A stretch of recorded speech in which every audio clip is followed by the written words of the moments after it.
Welcome to another episode of Million Dollar Stories, where we get to interview authors from all over the world. I love learning from my guests, and I think I'm going to learn something today. As you guys know, I'm a finance major. I went to Duquesne University.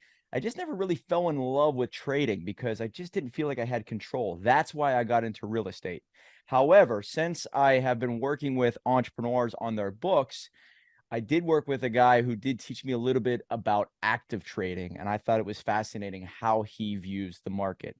And the guest we have today wrote a book called Advanced Futures Trading Strategies, 30 fully tested strategies for multiple trading styles and timeframes. And I said Robert, it's Rob. That's fine. Rob Carver, thank you so Yeah, that's much for fine. being here, man.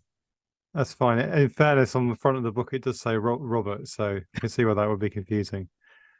Yeah, I should also say I've actually written 4 books. That's the most recent, but yeah. Excellent. So why did you write it? And maybe tell us a little bit about your background leading up to it. So let me see. I did my first trade probably about 24 years ago, which was kind of during the sort of tech boom, I guess. So the kind of internet craze and the Nasdaq was going to the moon and all this sort of stuff was happening. And then I did economics university, and when I graduated, I actually got a job working as a well, my full job title was exotic fixed income interest rate derivatives trader. So kind of fairly kind of quanty mathy sort of trading, but not actually systematic. So I was doing what I'd call discretionary trading. So I was actually, the decisions whether to buy or sell were made essentially, by me as a human being, if you like, although supported by, lots of kind of maths and equations and spreadsheets and software packages to kind of value things. And then I then sort of spent a couple of years doing something else, working in economic research. And then I went back into finance to work for a hedge fund. So I was running a futures trading portfolio. And at its peak, I was managing, let's say, a few $1 billion. So it's quite a big job, quite stressful, and loads a lot of fun. I decided at some point, I don't want to do this for the rest of my life. And actually, about 10 years ago now, almost exactly, I decided to quit. And for the last 10 years, I've done various things. I've traded my own money systematically using a fully automated trading strategy, and also do some other investing as well in a less automated way. I do some university teaching. I do a bit of consultancy, but I really got into writing these books because I wanted to kind of pass on to people the sort of information about trading, specifically systematically, but more so about trading and kind of knowing what you're doing. So they say that trading is a kind of a mixture of an art and a science. I guess I'm very much at the scientific end, but I think even traders who would perhaps consider themselves artists still need to know a lot of the science around things like how big your position should be, how you should manage your risk, how long you should hold positions for, when you should close positions. All of these things are the sort of science behind them rather than art, and there's definite principles that everyone should follow. So yeah, I've written a series of books kind of expanding those principles, and yeah, the most recent one specifically on futures trading. Please tell me you're making more money working for yourself, investing for yourself than for the other companies. Are you? Because I would love to hear the person leaving the corporate space and working for themselves and making more. And you probably sleep better at night. So is that the case? Well, the sleeping better at night is definitely true, 100%. But actually, no, I've probably taken something like an 80% pay cut, I'd say, Wow. which I guess reflects really how grossly overpaid people who work in finance are. Because 20% of what I earned before is still plenty, shall we say, Yes, and that makes a without lot of getting into sense. details. But So when so you're yeah, managing billions, right? That's what you're saying, is that it's a different animal as compared to yourself. That makes a lot of sense. yeah, For my audience, they might not know what futures trading is, and I think a sure. lot of my audience knows about obviously forex and crypto and just stock trading in general. But I just want to give them the classic definition. Futures trading involves buying or selling contracts that obligate the trader to purchase or sell an asset at a predetermined price on a specific future date. I will say that to me is super complicated. And the reason why is because you need to have a vision of the future, in my opinion, or a great understanding of the market more so than anybody else around you. What I've realized is that if I'm able to understand the market now, I could probably pick out what's going to happen over the next 2 to 3 months, but I don't know what date and I don't know what the price is going to be. I just kind of base it's going to go up or down. Case in point, I was able to see in 2020, 2021, when Biden got in, I thought to myself, what would he do? What is his regime going to do? Okay, he's probably going to print a lot of money, and I think he's going to raise interest rates. So my investment strategy was, why don't I get into real estate more, be a little bit more bold on that, because I think it'll be the more they print, inflation's going to go up, raising the value of the property. But also, as interest rates go up, it's only going to hurt the middle class and lower class, so they're not going to get into investing. So it's going to be a great window of opportunity, and the rich will get much richer. So I saw that, but I didn't know the time frame or whatnot.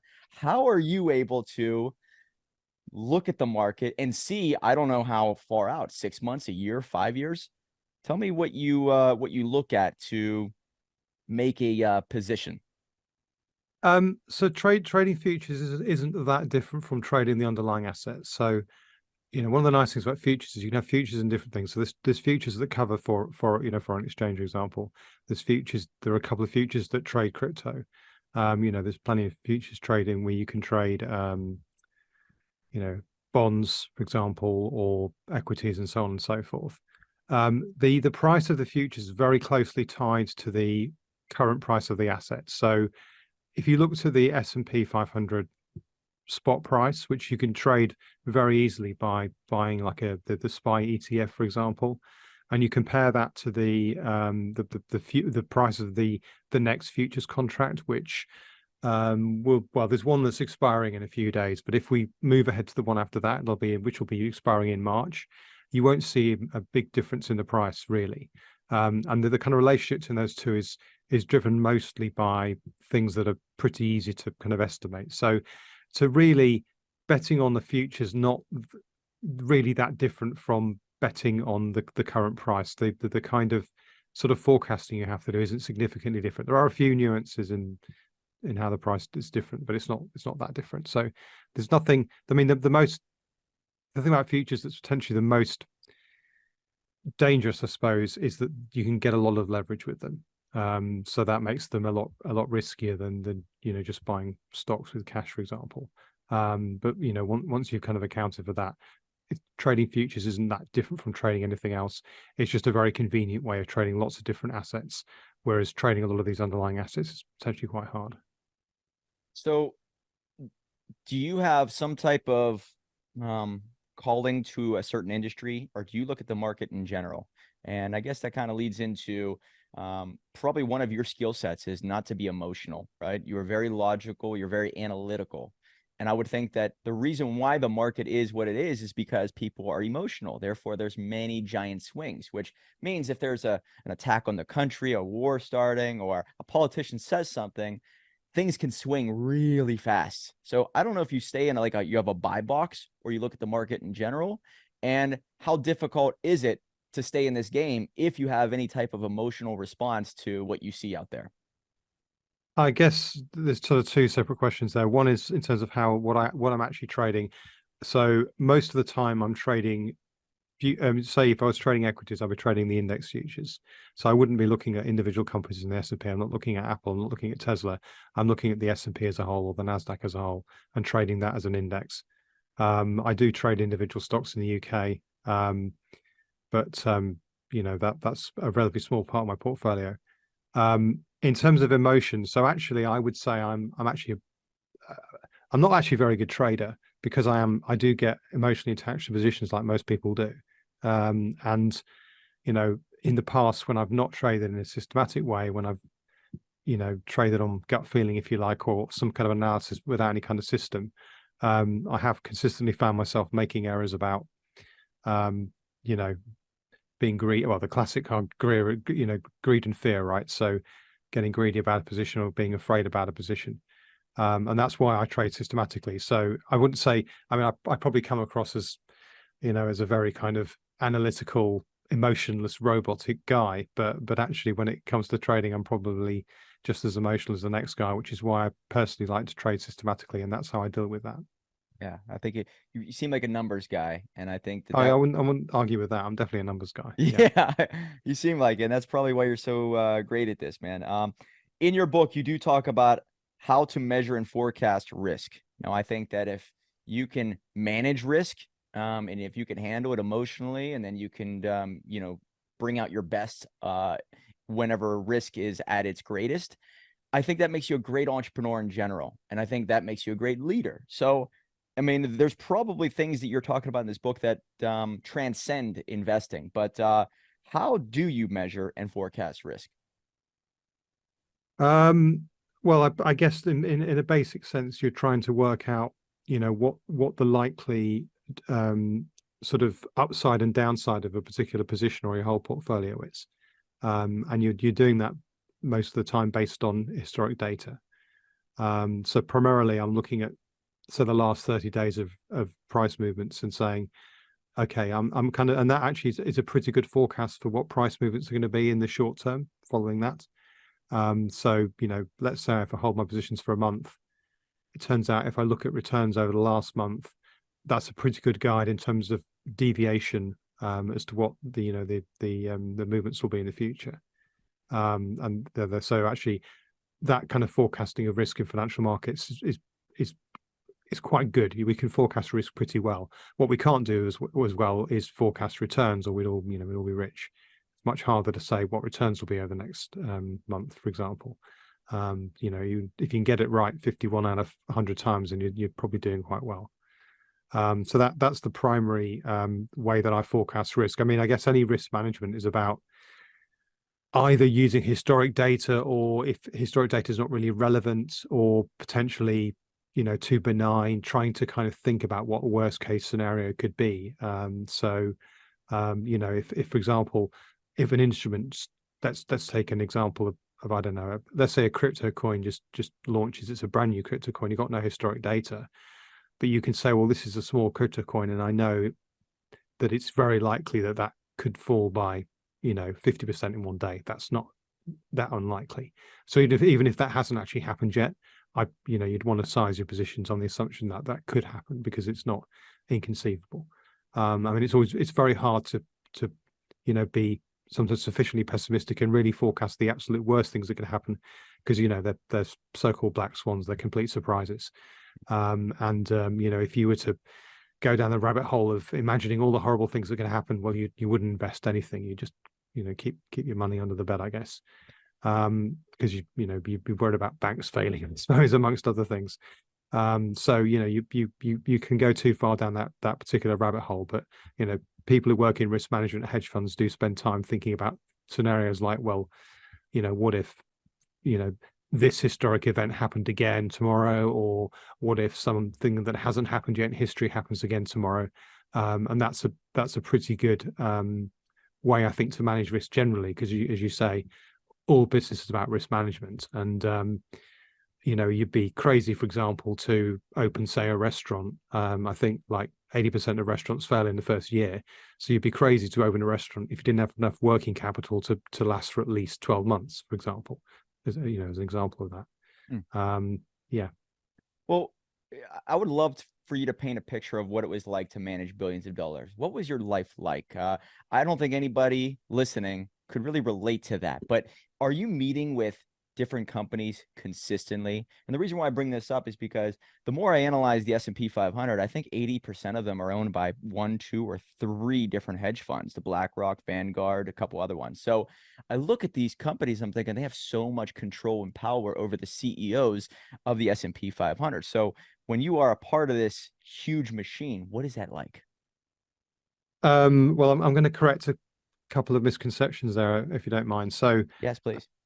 the BlackRock and Vanguard, they're not hedge funds primarily. They're index providers. So they've got these big passive ETFs, and that's why they have such a big share of these various companies.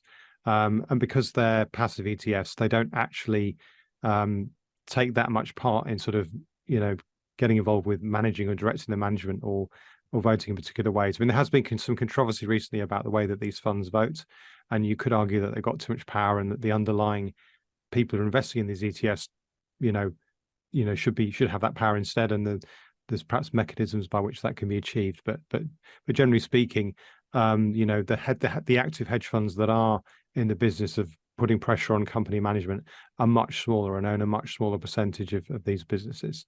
But of course, they can still have an impact.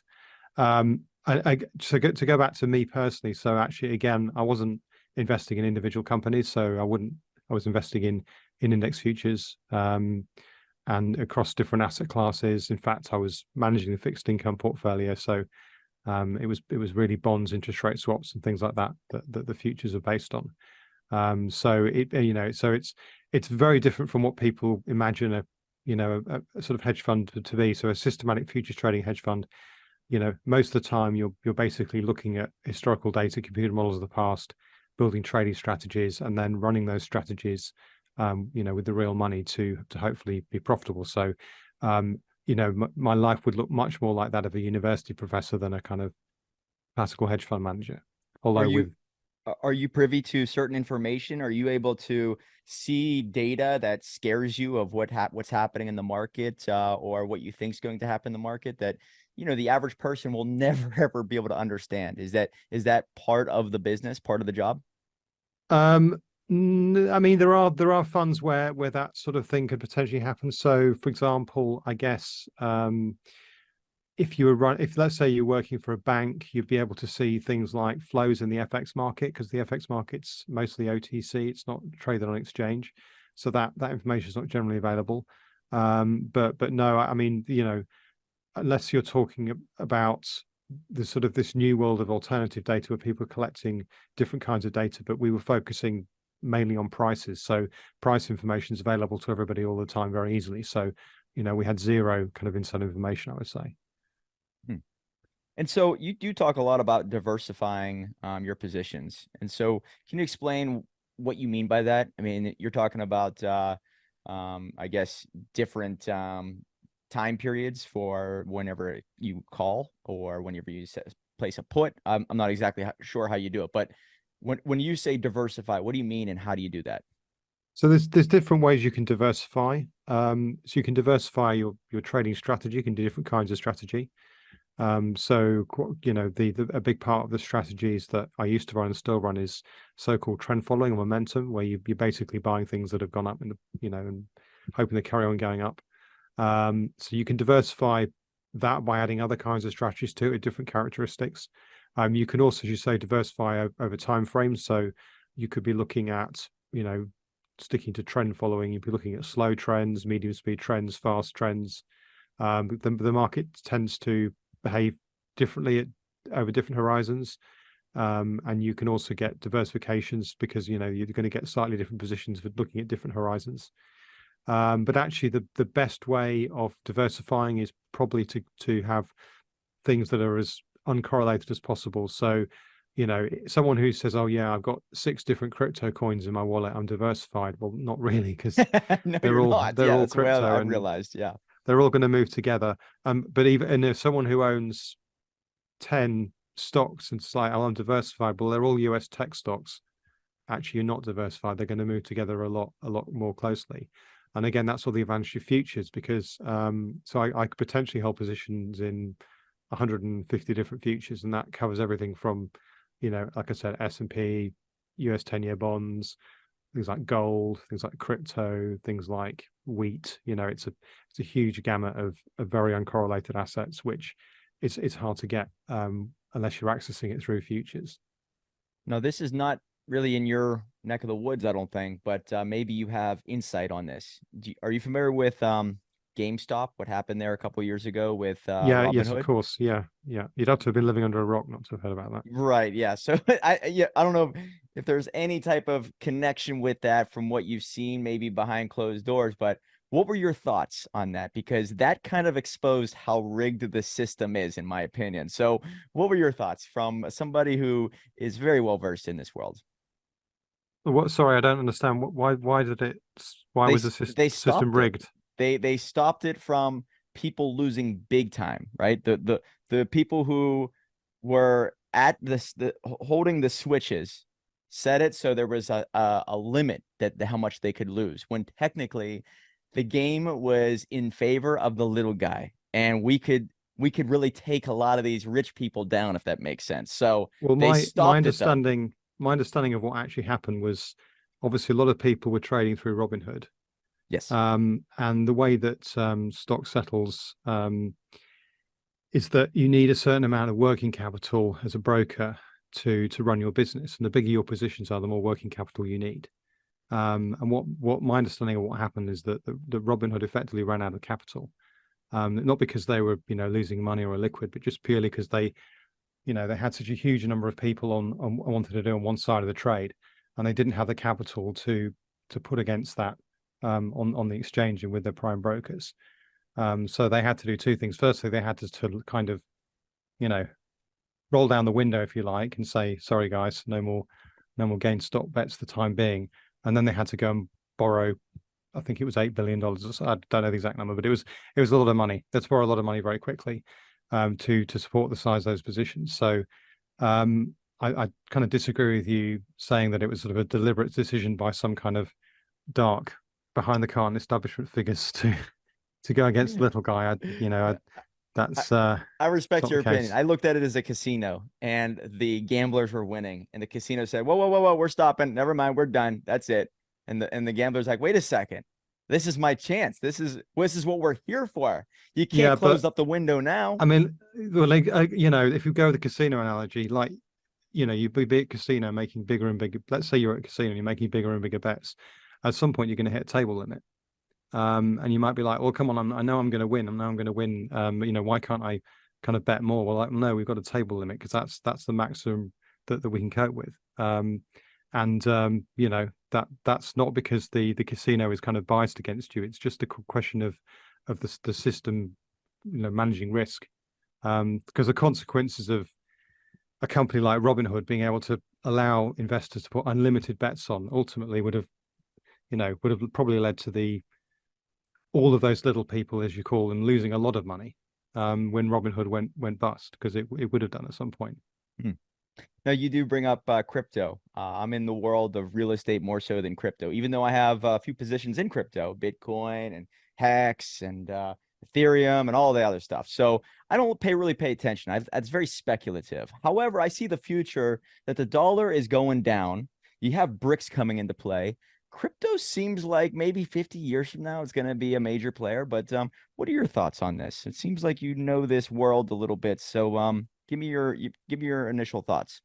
So my connection with crypto is limited to a couple of things. Firstly, I trade Bitcoin and Ethereum futures.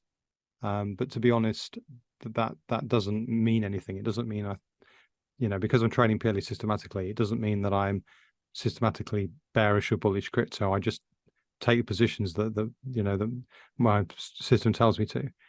I'm also a consultant to a crypto hedge fund, doing research for them. But my actual personal opinion about crypto, to be honest, is I think it's a horrible thing that's a waste of resources and energy, and is effectively one of the purest Ponzi schemes known to man, and does seem to be systematically ripping off a lot of people who frankly can ill afford to lose the money. So my sincere hope is that in 50 years time, if I'm still here to see it, which probably won't be, that crypto is at best something it was maybe 10 years ago, which is just a kind of very small part of the economy used mainly by drug dealers on the internet. You're an honest man. I love it. That's great.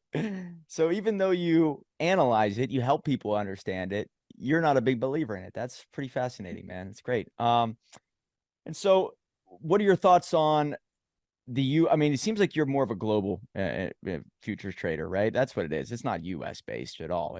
What do you see in the US? Most of my audience is in the US. Do you have a lot of optimism in the market? Do you see a lot of I think I see a lot of consolidation of companies in the future, right? There's going to be the hedge funds, and the bigger companies are going to keep buying up other companies. So I don't have a lot of optimism when it comes to the government getting bigger. I mean, that's definitely going to get bigger, but it's going to make the world worse. I think the companies are going to get bigger. I'm a big believer in take back control of your life and start a business, get multiple revenue streams. And yes, invest in the market because you can have your money work for you. But I don't think that it's going to get better when it comes to the market itself. So maybe that's just my position. What do you see in the US? What are your thoughts? So one advantage of trading purely systematically is I don't ever have to have an opinion on any of these things. Um, as you said, you'd find it hard to forecast what's going to happen in a few months in the future. I'm exactly the same. I mean, I I don't really know, and my kind of trading positions don't depend on any opinion I might have about the future of the US economy or anything else. So sorry. I know it's not really perhaps what you're hoping to hear, and not a very useful thing to say for your probably most of your listeners. But yeah, You're one of the sorry. smartest guys I've interviewed when it comes to this stuff. So hopefully, I was hoping that you were going to give us some real good dirt, basically, is what I was asking. I'm really sorry. That's all right. I do I kind of think that there tends to be a positive correlation between and this may sound arrogant, but the kind of wiser you get, the less confident you become. Some of the most overconfident people are people who aren't necessarily dumb, but are certainly not wise. So I'm not claiming to be super intelligent, but I'd like to think that I'm wise enough to know when I don't know, and I really don't know what's going to happen to the US economy. So I just rely on my trading system to take positions, forecasting what will happen for the next month or so, and hope that's reasonably accurate. Is that what you do? You shoot out a month? Is that what's your time frame? The average one Yeah, you I look mean out for? between say my average holding period is between 2 weeks and say 3 months, and it depends on the cost of the thing I'm trading. So the more expensive it is to trade, the slower I'll turn over that position and the longer I'll hold it for. The cheaper it is to trade, the faster I can trade it. Because I spoke about diversification through timeframes earlier. You can get more diversification by trading faster as well as slower. But the problem with trading fast is you pay more in trading costs. I'd say that the one thing that most people don't pay enough attention to is trading costs, and that's true of a lot of entrepreneurs starting businesses as well. Actually, I think a lot of them look at the revenue and think they're doing really well, but they don't look at the costs, and actually they may be making a loss. And it's not until the bank account's empty that they realize where they've gone wrong. Is there a software program or a couple different software programs that you recommend that could help someone become excellent or even decent at futures trading? Like, is there anything you're using that's, would be a great value add to the listeners? I mean, the problem I struggle to recommend anything. I actually write all my own software. And I think if you're kind of serious at this, you probably need to.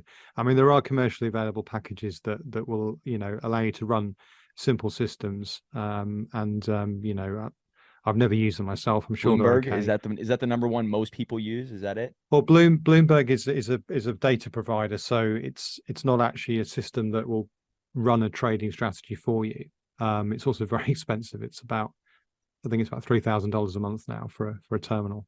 I certainly don't use it. I can't afford it. But back in the day, yeah, I used to have a Bloomberg terminal. But it's just a data provider. It's not actually a way to run trading strategies per se. Some of the concerns I have about the commercial packages is they allow you to do things that are potentially dangerous without really an understanding of what's going on, because it's basically like you could, metaphorically, it's like a big button you press and it just makes something happen. Well, what's happening when you press that button? What's going on under the hood? It's a good question, and it's very hard to find out, which is why I write my own code, because then I know exactly what's going on.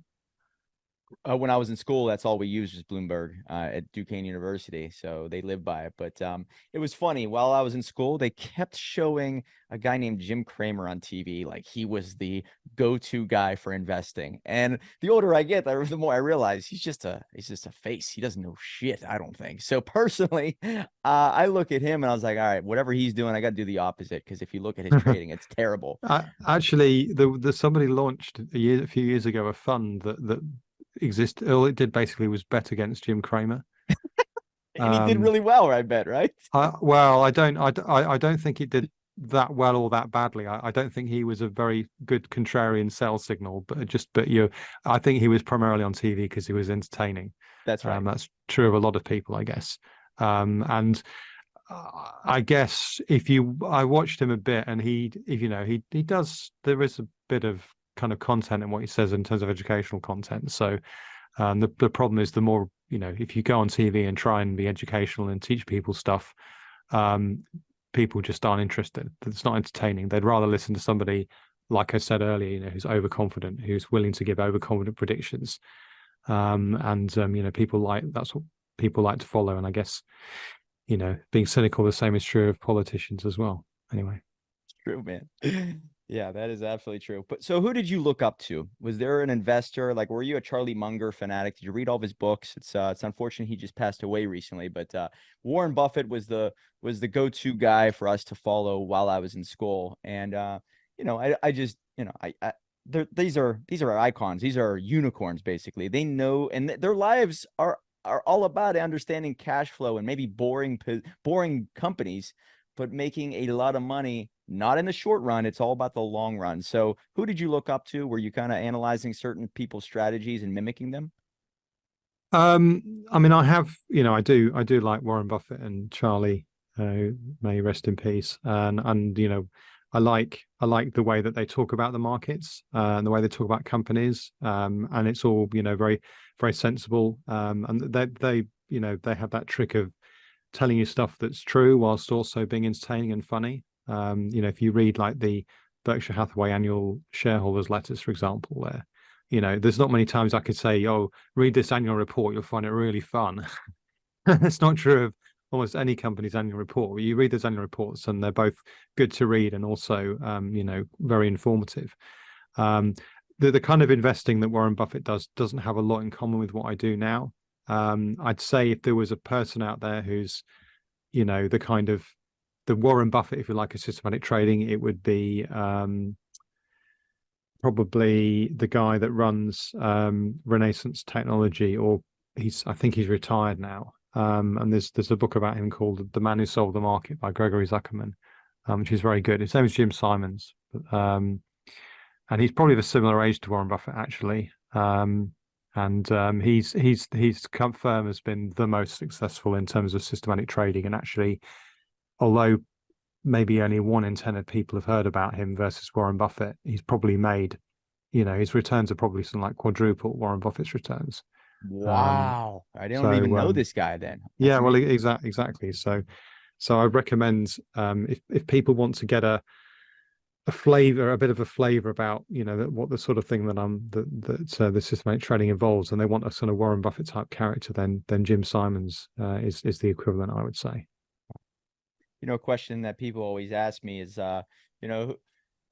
Trump or Biden? Who was better for the rich guys? Who was better for Main Street? So you look at Wall Street, hedge funds, all that. Wall Street versus Main Street. Who made more money under who? So, in my opinion, from all the data, I thought the world/USA, Main Street got a little bit wealthier under Trump. But under Biden, I see Wall Street get a little bit wealthier. So, is there anything you're able to lend to us and maybe give us some data? That's what I've seen. So, what are your thoughts on that? Um, well, I mean, I should own up to thinking that Trump, frankly, was an idiot, and that Biden seems a much more sensible guy. And And where you certainly, located? Where you located? I beg your pardon? Where you located right now? The United Kingdom, Okay, good deal. Okay, so England. continue with that. I'm sorry.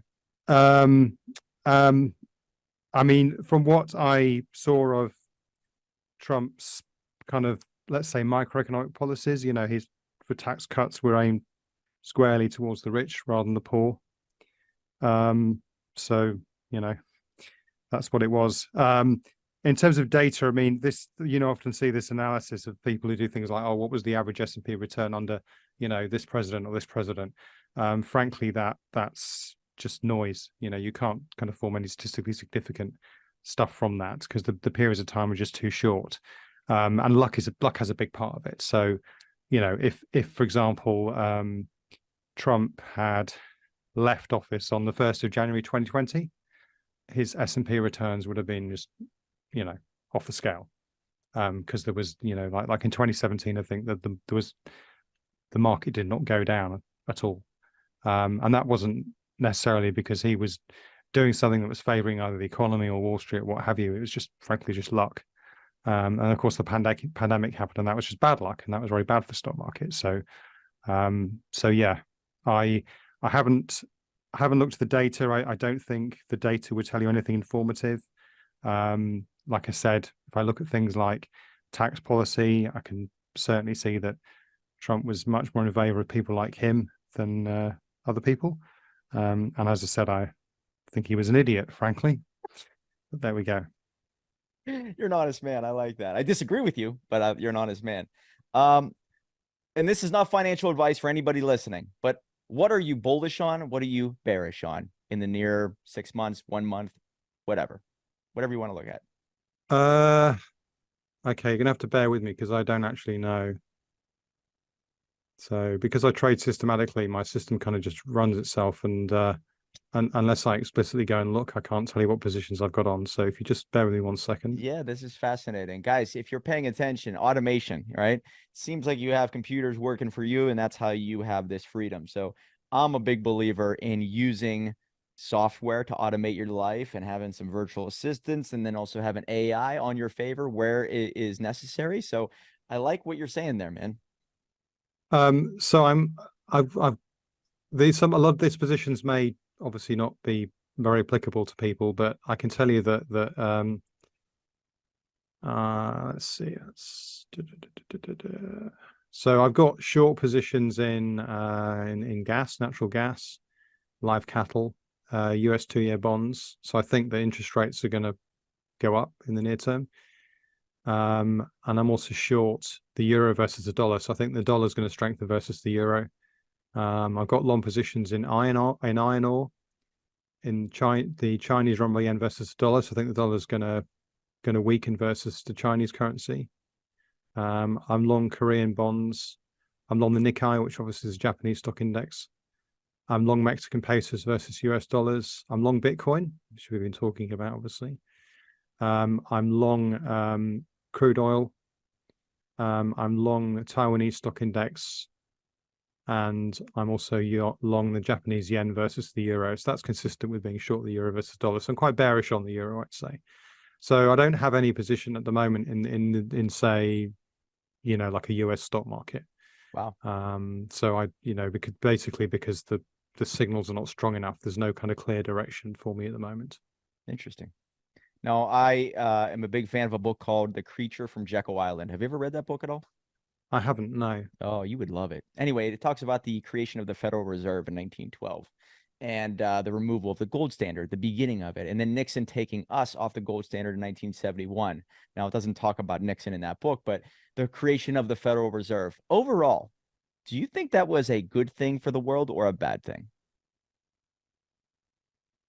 Um, I guess with this kind of question, I find it hard to answer without considering what the counterfactual would be. Like if the Federal Reserve didn't exist, like what would the alternative be? And so I'm probably going to misquote Churchill. Churchill said that democracy is the worst form of government we have, apart from all the other ones.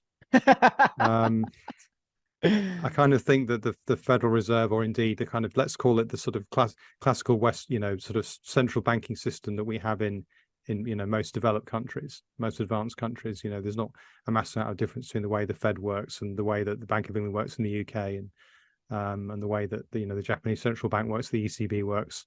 There are differences, of course, so both the ECB and the Fed are federated systems, so they're actually formed of individual banks, whereas the Bank of England is a single entity. But in the grand scheme of things, that doesn't make much difference. So I think they're probably the worst form of kind of managing the monetary economy that we've got, apart from the alternatives. I can't think of an alternative that's better, that's been tried, that would have been more successful, to be honest.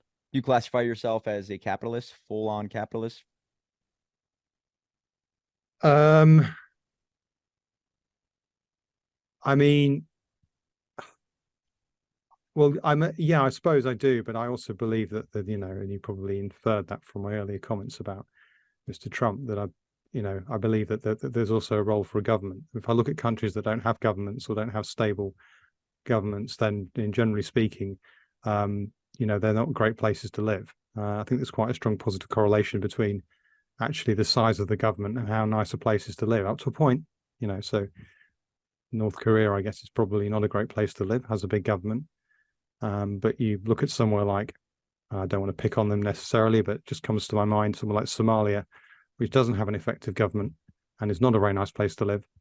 And I think, and I know you're going to disagree with me on this, but I think, a lot of European countries with bigger governments than the UK and certainly the US are much nicer places to live, particularly if you're not rich, than countries with smaller governments like the US and to a lesser extent the UK. Hmm. I guess that, that's a pretty fair description of what I think. So it was the reason why I asked is I didn't know if you're a big fan of Milton Friedman. He's an economist in the U.S. back in the day, and I didn't know if you followed his books or his speeches, but they're incredible. So I didn't know Yeah, if you liked his stuff. I've got 2 degrees in economics. So obviously, I've heard of Milton Friedman and read You a quite a bit of fan? his stuff. Fan Sorry. or no fan of his stuff? Um, I mean, I guess he's okay. He's not my favorite economist. Probably not my top 20. I would describe, if people who are familiar with the sort of kind of classical bifurcation of economics in the 20th century, you either say you're a Keynesian or a Friedmanite. John Maynard Keynes was the is the kind of anti-Friedman in ways. He believed in a much stronger role for the government than Friedman did obviously. And Hayek is the other guy, obviously. So yeah, I'm definitely much more of a Keynesian than a Friedmanite or a Hayekian. That's a word. I got to do more research on him. I don't know that one. And last 2 questions I have. Imagine you working for a hedge fund again, you quitting what you're doing and going back to a hedge fund. Would you rather the CEO of that hedge fund to be Trump or Biden? This will help out our audience. Who would you rather as the leader? I mean, let's be honest. One created $1 billion company in the private sector. One became a millionaire in government.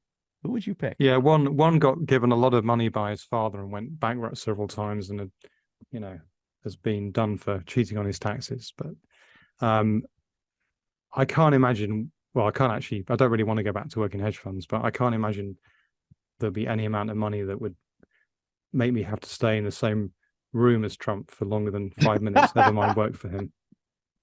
I mean, no, I don't think either Trump or Biden would necessarily be very good at running hedge funds because they've got no experience in that area. So, yeah. But I can imagine that working for Trump would be just the most horrendous experience. So, yeah, that's a very clear answer for me. I like your style, man. You don't even hold back. You know where I stand. You're not afraid of it. That's great. Last question I ask all of our guests. Is there a book that stands out that you recommend to our audience? Maybe a book that got you to fall in love with trading or just business in general? Reason why I ask is because my whole life was based off of a book called Rich Dad Poor Dad. At 22 years old, I read it. It changed my life. It got me to fall in love with reading for the first time, got me to fall in love with writing. And then I realized, why in the hell didn't school give me this book? Because it taught me how the wealthy think as compared to the poor. And that changed my life. So that is crucial to my character at this moment. So anything like that for you? I mean, it's great that book got you into reading and writing. I happen to think it's a very badly written book with a poor message, but that's another story. I mean, I can tell you the book that kind of got me into this industry. It's a book called The Predictors by Thomas A. Bass. It just, it's an entertaining read. It's nonfiction. So it's not, it just gives it gives you a good flavor of and it got, for me personally, I read this and thought I've got to do this I'm compelled now to get into this industry. So it probably had a strong effect on me as Mr. Kiyoski's book did on you.